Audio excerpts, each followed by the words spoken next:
Bisakah seorang pembantu rumah tangga dari Filipina menemukan cinta dengan majikannya yang kaya raya dari Indonesia? Bagaimana selanjutnya? Mari kita simak ceritanya. Jangan lupa untuk like dan subscribe ya. Fajar baru saja menyingsing di Manila ketika Maria menarik napas panjang dan menarik koper kecilnya keluar rumah kontrakan. Suara ayam jantan bersahut-sahutan dengan deru kendaraan pagi di jalan utama. Ia mengenakan blus putih lusuh dan celana panjang hitam, satu-satunya pakaian bagus yang ia punya untuk perjalanan jauh ke Jakarta. Kontrak kerja sebagai pembantu rumah tangga sudah ia tanda tangani kemarin. Tidak ada pesta perpisahan, hanya pelukan dari ibunya yang sakit dan adiknya yang masih terlalu kecil untuk mengerti bahwa kakaknya akan pergi jauh. Maria tak membawa banyak, hanya pakaian, paspor, dan sepucuk doa yang ia bisikan dalam hati, agar tanah asing yang dituju tidak sekejam yang ia bayangkan. Sesampainya di Jakarta, Maria tak siap menghadapi apa yang menantinya. Sebuah mobil hitam mewah menjemputnya di bandara. Sopir yang diam dan ketus membawanya menyusuri jalan-jalan ibu kota yang padat menuju kawasan elit yang hanya pernah ia lihat di TV. Rumah keluarga Hartono tampak seperti istana, gerbang tinggi, taman tropis, dan bangunan 3 lantai berbalut marmer putih.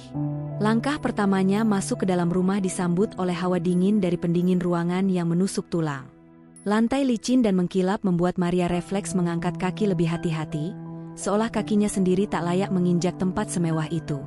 Ia berdiri di sudut lorong, menunggu instruksi, merasa lebih seperti bayangan tak diundang ketimbang pekerja baru.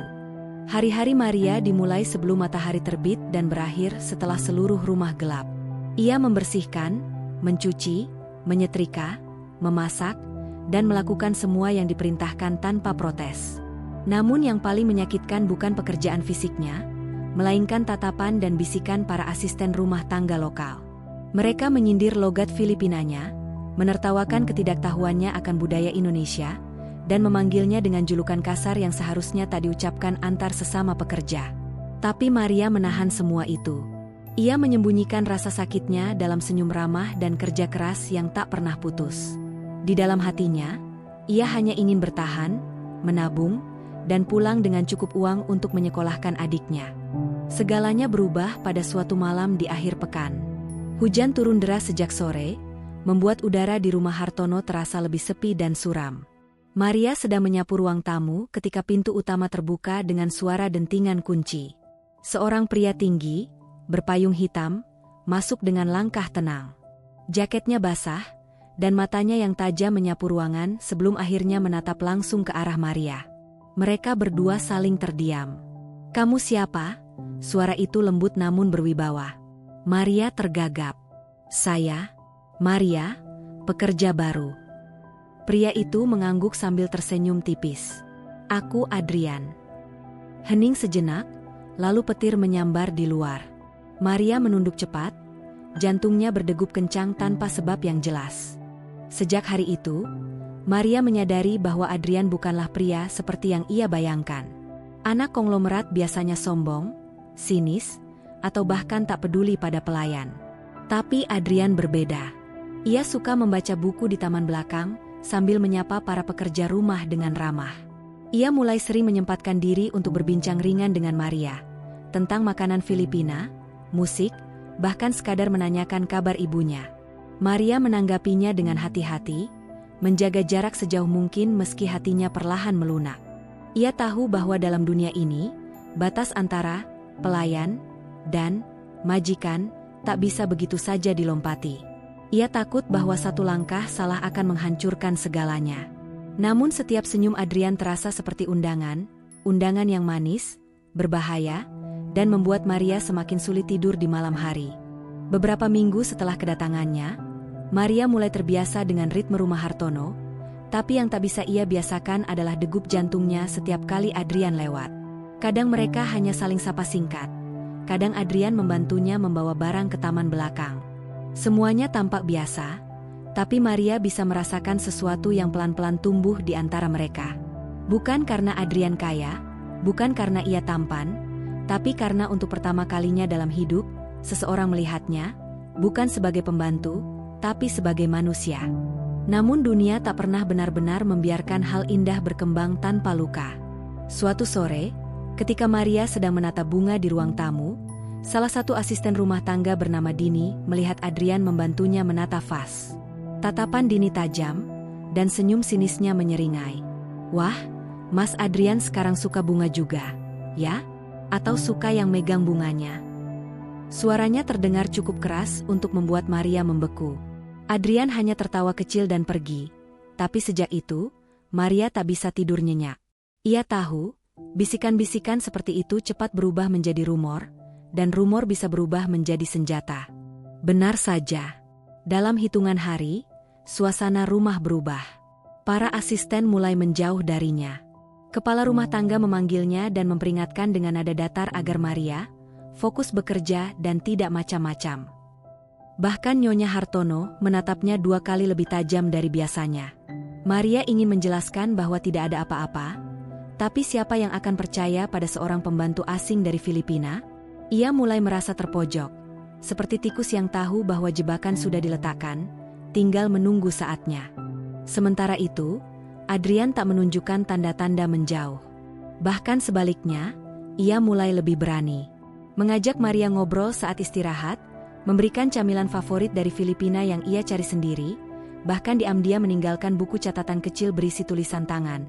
"Kau tidak sendiri." Maria ingin marah, ingin meminta Adrian berhenti sebelum segalanya hancur. Tapi hatinya telah berkhianat. Ia merindukan perhatian itu. Ia mulai tersenyum diam-diam saat membaca pesan Adrian, lalu membenci dirinya sendiri karena membalasnya. Sampai pada suatu malam yang tak biasa. Rumah sedang sepi, karena keluarga Hartono pergi menghadiri gala amal. Hanya Adrian yang memilih tinggal. Maria sedang membersihkan dapur saat Adrian masuk, membawa 2 cangkir teh. "Aku tidak bisa diam saja, Maria," katanya pelan. "Aku tahu ini gila, tapi aku jatuh cinta padamu." Teh di tangan Maria hampir tumpah. Napasnya tercekat. Dinding-dinding rumah yang dingin tiba-tiba terasa semakin sempit. "Jangan bilang itu," bisiknya, nyaris tanpa suara. Tapi mata Adrian menatapnya dalam, tanpa ragu. Dan dalam detik itu, Maria tahu, jalan yang mereka pilih tak akan pernah mudah. Tapi mungkin, sudah terlambat untuk mundur. Esok paginya, Maria bangun dengan hati tak karuan. Perkataan Adrian semalam berputar-putar di kepalanya. Ia ingin menganggapnya hanya angin lalu, sebuah hayalan dari pria muda yang mungkin hanya bosan di rumah besar. Tapi hatinya tahu itu lebih dari itu. Tatapan mata Adrian, cara dia mengucapkannya, semuanya terlalu nyata. Tapi pagi itu juga, ketika Maria melintasi lorong menuju ruang cuci, ia melihat sesuatu yang membuat darahnya seketika dingin. Kamera CCTV baru di sudut langit-langit. Ia belum pernah melihatnya sebelumnya. Sejak kapan itu terpasang? Dan siapa yang memintanya? Hari itu berlalu dalam keheningan penuh ketegangan. Maria merasa diawasi. Gerak-geriknya lebih berhati-hati, seolah setiap langkah bisa menjadi bukti yang akan membunuhnya. Adrian tampak tak terganggu, bahkan sempat melemparkan senyum kecil saat keduanya bertemu di koridor lantai 2. Tapi Maria tidak bisa membalas. Ia merasa seperti berjalan di atas tambang rapuh di atas jurang. Sedikit goyah saja, ia akan jatuh, dan tak ada yang akan menangkapnya. Malamnya, ia tak bisa tidur. Ia hanya menatap langit-langit, membayangkan semua yang bisa salah. Ketakutan Maria menjadi nyata pada hari Minggu sore. Tanpa pemberitahuan, Nyonya Hartono pulang lebih cepat dari gereja dan menemukan Maria dan Adrian di taman belakang. Tak ada yang aneh. Mereka hanya sedang berbicara, duduk berjauhan, bahkan masih dalam batas kesopanan. Tapi ekspresi wajah sang nyonya berubah gelap begitu melihat pemandangan itu. Ia tak berkata sepatah pun saat itu, hanya memanggil Adrian ke dalam rumah dengan nada dingin dan tatapan menusuk. Maria menunduk, tahu bahwa badai akan segera datang. Malam itu, pintu kamar Maria diketuk keras. 2 pengawal rumah tangga berdiri di ambang pintu, menyuruhnya ikut ke ruang tamu. Di sana, Nyonya Hartono sudah menunggu, duduk seperti ratu di singgasananya. "Kau pikir bisa mempermainkan keluarga ini, ya?" Suaranya tajam seperti pisau. Maria gemetar. Ia ingin berbicara, ingin menjelaskan, tapi tidak ada kata-kata yang bisa keluar. "Kamu datang ke sini untuk bekerja, bukan memikat anak saya." Adrian mencoba membela dari kejauhan, Tapi sang ibu hanya menatapnya dingin. "Kalau kamu memilih dia, kamu bukan lagi anak saya." Kata-kata itu mengguncang ruangan. Maria menatap Adrian, berharap ia akan menolak ultimatum itu. Tapi Adrian diam. Terlalu lama diam. Maria kembali ke kamarnya malam itu dengan langkah lunglai. Air matanya pecah dalam sunyi. Ia tak tahu mana yang lebih menyakitkan. Penghinaan di depan semua orang, atau kenyataan bahwa Adrian tak mengucapkan sepatah pun pembelaan. Mungkin ia memang hanya ilusi baginya, pelarian dari dunia yang terlalu mewah. Tapi dalam hatinya, Maria tahu bahwa ia telah mencintai pria itu. Bukan karena status, bukan karena harta, tapi karena Adrian telah membuatnya merasa hidup, meski hanya sebentar.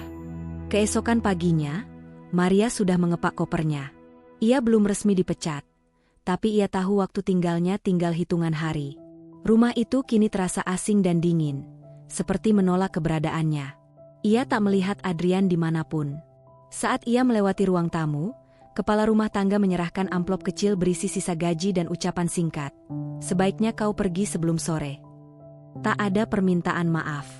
Tak ada penjelasan. Hanya pengusiran diam-diam yang dibungkus sopan santun.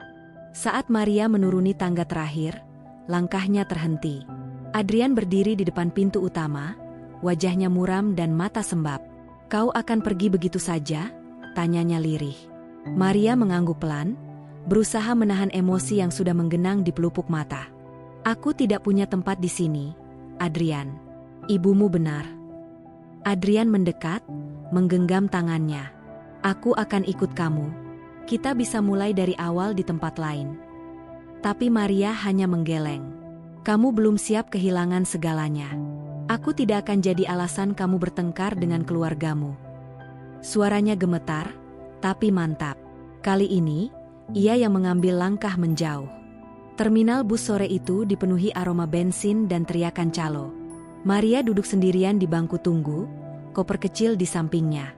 Ia menatap tiket di tangannya, bus menuju pelabuhan, dari sana ia akan pulang ke Manila. Tapi ada sesuatu yang berbeda dalam dirinya. Ia bukan lagi gadis lugu yang dulu melangkah penuh harap ke Jakarta. Kini, ia tahu bagaimana rasanya berdiri di ambang cinta dan kehancuran. Ia telah terluka, tapi juga telah bangkit. Cinta tidak selalu harus dimiliki. Kadang cinta adalah melepaskan dan memilih diri sendiri.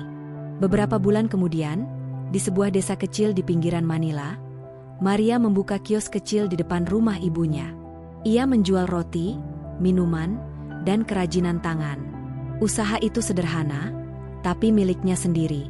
Ibunya mulai membaik, adiknya kini bersekolah. Setiap pagi, Maria bangun dengan damai, menyiram tanaman dan tersenyum kepada para tetangga. Ia masih mengingat Adrian, kadang-kadang saat senja tiba, saat aroma teh menyeruak dari dapur.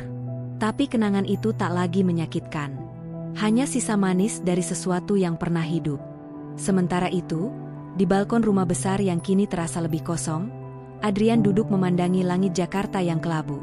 Ia membaca ulang catatan kecil bertuliskan, "Kau tidak sendiri," tulisan tangannya sendiri yang dulu ia selipkan di antara buku-buku Maria.